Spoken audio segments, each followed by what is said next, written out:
Hi, welcome to Only in Illinois, your weekly recap from Reboot Illinois. I'm Madeline Dubeck here with Matt Dietrich, and this week we thought we'd take a step back in this brief moment in time between two pretty crazy conventions, national nominating conventions for president, and take a look at what this all means here in Illinois and what's going on nationwide, and we're seeing in both places something of a reboot of the Republican Party.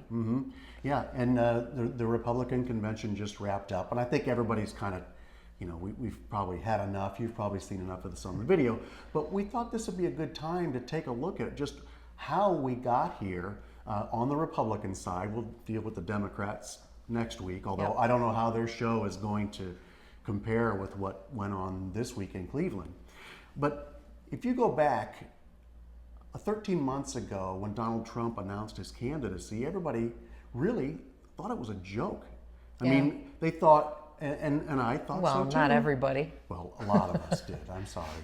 A lot of people thought Trump will go a few months into it, and then he'll get tired of it and he'll move on to the next thing.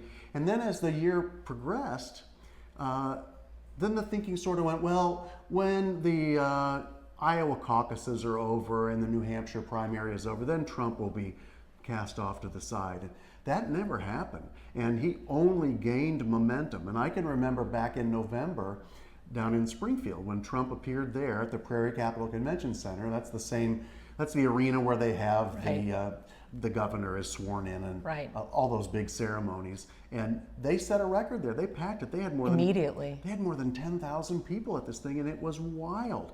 And that was a signal that Trump, even here in Illinois, we were supposed to be the land of moderate Republicans, he was really catching fire.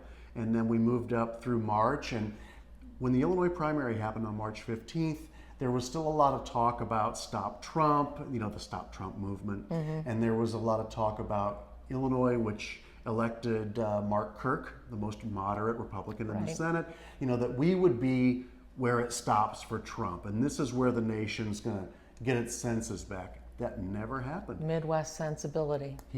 And what happened on March 15th was Donald Trump helped drive a 54% increase in Republican turnout.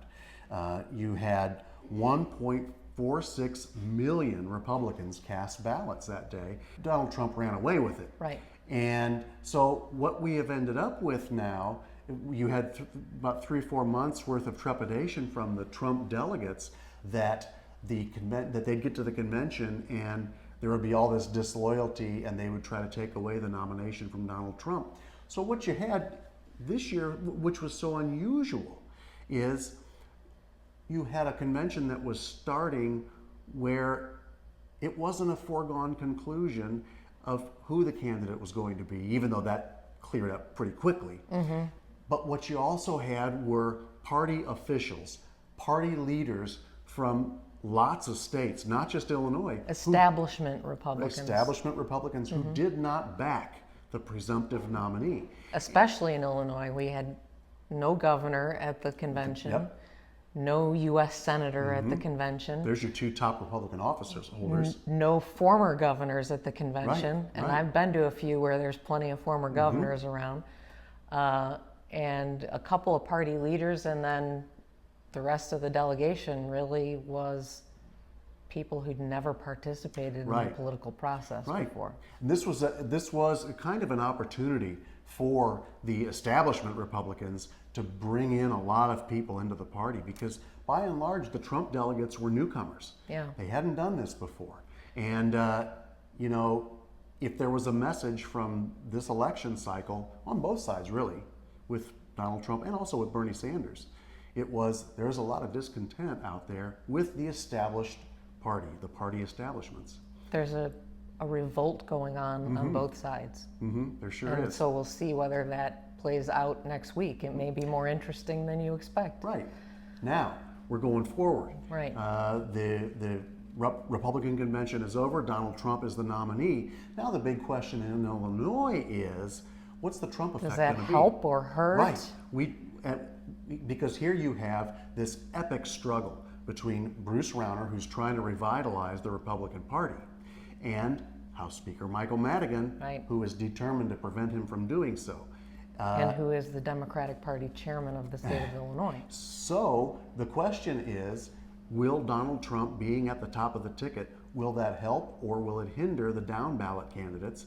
And I had a nice talk with Richard Porter. Right, who's the Republican National Committeeman from Illinois, one of... He's one of three. There are three representatives for every state. The party chairman, who is Tim Schneider, and then you have one committee woman and one committeeman, and Richard Porter is the committeeman. So he helps set the national platform for the national party, and they determine strategy and fundraising and all kinds of things. I had a nice talk with him where he said, we don't know what the Trump effect is going to be, but he said that in a lot of downstate races, if you have, say, a vulnerable Democrat who has tried to mask their allegiance to House Speaker Michael Madigan, having Trump on the ballot might help because it might bring out those Republicans. So we talked about the big turnout. Now the other question is, what about for somebody like Mark Kirk?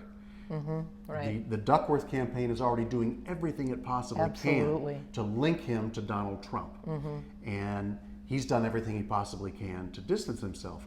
How is that going to affect the turnout? Are people just going to judge Mark Kirk on his merits, or is this going to give a bump to his Democratic opponent? You have one other statewide Republican candidate, and that's Comptroller Leslie Munger. And now you see Susana Mendoza, the Democratic challenger. Chicago City Clerk. Right, and she's trying very hard to link Leslie Munger to Bruce Rauner. So you have this thing going on where you're going to have the Republicans doing everything they can to link all of the Democratic General Assembly candidates to Mike Madigan. And then you're going to, on the other side, you're going to have the Democrats trying to link the Republican incumbents and challengers to Bruce Rauner. And perhaps to Donald Trump. We don't know yet. And perhaps to Hillary Clinton on the other side, because there's a lot of we hate Hillary, let's throw her in jail going on in the Republican convention. Okay, so you're all conventioned out, and we know that. But we thought a little history and a little look forward might be good now at this time in between the two conventions. All right, so that's it for this week. We'll see you on the next edition of Only in Illinois.